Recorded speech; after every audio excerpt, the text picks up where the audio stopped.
y'all, it is Nikki. Welcome back to the channel. I have some big news. I finally finished The Wheel of Time. 14 books, 14 enormous books, finally read. I'm so pumped that I actually made it through and didn't stop. But on top of that, I was also just really thrilled about the ending of the series. I still have not read the prequel, but I bought it. So I have that on my shelf. I want to get to it. It's funny, like, I'm having trouble working up the motivation to physically read it. I want to wait for the audiobook. I kind of blame writing though, because I spend so much time like staring at words that maybe I just like don't feel like engaging my brain in that sometimes for pleasure. I don't know, that's my theory. The point is, I'm done. I want to do a video like specifically about the Wheel of Time and my thoughts and stuff. I know I did one before and it got mixed reviews because I was venting a lot. But I have a lot of good things to say too about the series, so I kind of want to do a video about that. I would not want to do like a true review because I just don't feel qualified to do that. Like, I don't know, I would want to like read it again before I even tried to venture there. There's a lot of stuff that I feel like maybe I missed reading it in audiobook form, or the first book I read like 2 years before I read the rest of them. So there's stuff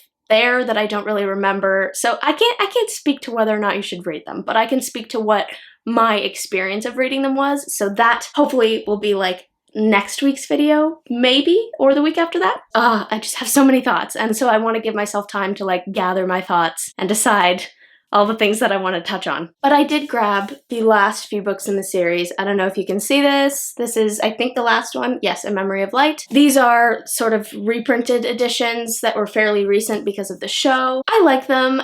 There was no cover that I was like particularly absolutely in love with. I normally like to go the hardcover route, but with this series that would just be insanely expensive, even if I did only get like the last few, which I felt were the strongest. But also the hardcovers are, in my opinion, aesthetically lacking. They're just not what I'm looking for. So I went with these. They're more cost effective, and I kind of like the consistency of all the just landscape covers. Works for me. So stay tuned for more on the Wheel of Time. But also, I have been doing a lot of writing in between shifts at work. I have 2 different drafts going on for different projects. I don't think I've ever been in that position before. I know that I've been working on a draft and just had other kind of stories percolating, but I'm not sure that I've ever been in a position where I have 2 drafts in progress going on that I can bounce between. And I thought it would be too difficult to do, but I'm actually finding it really helpful because sometimes you just hit like a breaking point or a block point and you need to do something creative, but it's not happening there. It's really nice to be able to flit back and forth, and it keeps the creative juices flowing. That's what I'm finding. It's just keeping me sane.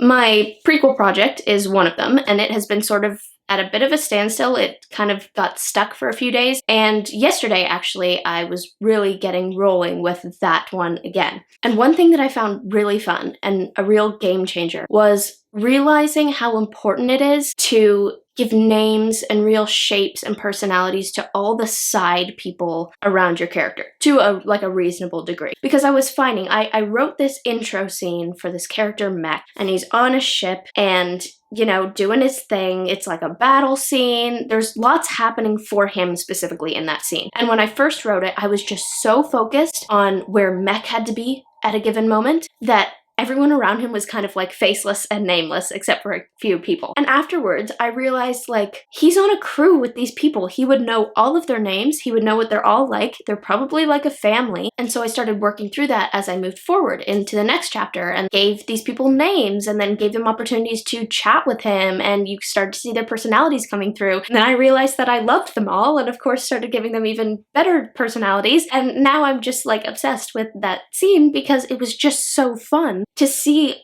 this group of people just conversing and hanging out and being a family that weren't even part of the plan at all. Like, I did not anticipate any of these characters, and they just came out of that first scene. And it reminded me like how easy it is to forget about the side people, especially when I'm like so focused on what's going on in the main character's life and where he needs to be and the stuff that's happening with him, that it's like, oh, well, you know, they're all just warriors or like nameless sailors or whatever. But it makes it so much more immersive when all of those people, like in real life, have their own stories. And you don't have to tell those stories, but you just need to give the reader enough to know that, like, I didn't forget about these people. I know that they are people. It also creates lots of opportunities for dialogue, which is really helpful. Of course, while being more immersive and creating opportunities for dialogue, it also just uses way more words. I needed to figure out how to deal with that and how to weave that in a way that like is interesting but also doesn't slow things down and keeps the story moving forward. I don't want to let them like pull me off track. The beauty of this project is that I don't have a word count or a word limit, so I can just do whatever and worry about words later. Always a nice place to be. Thank you so much for watching this video, guys. I hope you enjoyed it, and comment below with a book that you felt did that really well, that gave just the right amount of detail and page time to surrounding people to make a story feel really, really immersive. And as always, do not forget to spend some time in the clouds today.